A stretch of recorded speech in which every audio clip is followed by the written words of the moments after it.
आलेलं आहे हे नाकारूनही चालणार नाही। परंतु बाबासाहेबांच्या मूळ राज्यघटनेच्या साच्याला जर हात घालण्याचा प्रयत्न आंबेडकरांचा भारत डॉक्टर बाबासाहेब आंबेडकरांचा भारत डॉक्टर बाबासाहेब आंबेडकरांचा अरे कोण म्हणतो देत नाही अरे कोण म्हणतो देत नाही अरे आरक्षण आमच्या हक्काचं अरे आरक्षण आमच्या हक्काचं अरे जय जय जय जय जय भीम अरे जय जय जय जय जय भीम अरे जय जय जय जय जय भीम अरे जय विलास जय भीम। आज आम्ही सिंधुदुर्ग जिल्ह्यातील तमाम अनुसूचित जातीची जनता इथे जिल्हाधिकाऱ्यांकडे एकवटला आहोत। त्याचं कारण पण एवढं प्रकार आहे की आमच्या समाजाच्या तुकडे करण्याचा जो प्रयत्न सरकारने घाट घातलेला आहे तो खूप पायाच्या म्हणजे वेदनादायी आहेच। कारण आमची एकजूट तोडण्याचा प्रयत्न सरकार करत आहे।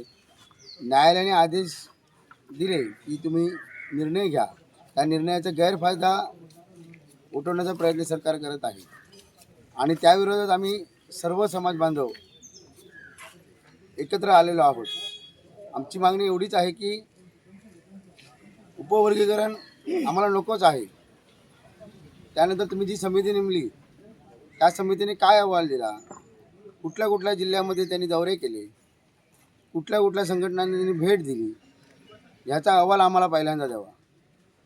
कारण तुम्ही एखादी समिती नेमता त्यावेळी आमच्या ज्या संघटना आहेत, चर्मकार उन्नती मंडळ असेल, बौद्ध महासंघाच्या विविध संघटना असतील, चर्मकार समाज असतील, मातंग समाज संघटना असतील, त्यांच्या संघटनांचे अध्यक्ष असतील, त्यांच्या भेटी घेणे, त्यांची मिटिंग घेणे, त्यांच्याशी चर्चा करून त्यांच्या काही अडचणी आहेत का आरक्षणात त्या विचारात घेणं गरजेचं होतं। परंतु 3 दिवसाच्या अहवालात एखाद्या तालुक्याचा दौराही होत नाही, तिथे तुम्ही संपूर्ण महाराष्ट्र दौरा केला म्हणून सांगताय आणि तुम्ही प्रक्रिया राबवण्याच्या हालचाली जोरदार चालू केलेल्या आहेत। येणाऱ्या काळात अबकडे जर तुम्ही केलात, जशी आज ई समाजाची वाताहत झाली आहे तशी आमच्या एसी समाजाची करण्याचा तुम्ही घाट घातलेला आहे।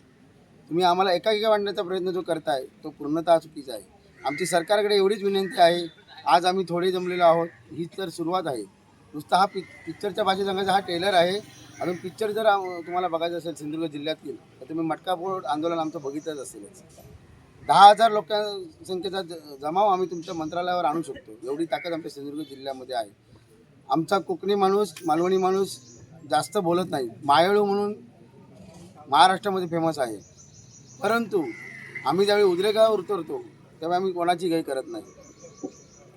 त्यामुळे सरकारला विनंती पुन्हा एकदा आहे की तुम्ही जे काही आमच्यावर अटी शर्ती लादताय ते आम्हाला अजिबात मान्य नाही आहे। तुम्ही आमच्या संघटनाची चर्चा करा, इथे स्थानिक कोणत्या जाती उपलब्ध आहेत त्यानुसार त्यांच्याशी चर्चा करा आणि नंतरच निर्णय घ्या। एवढं बोलून मी थांबतो। जय रविदास, जय संविधान।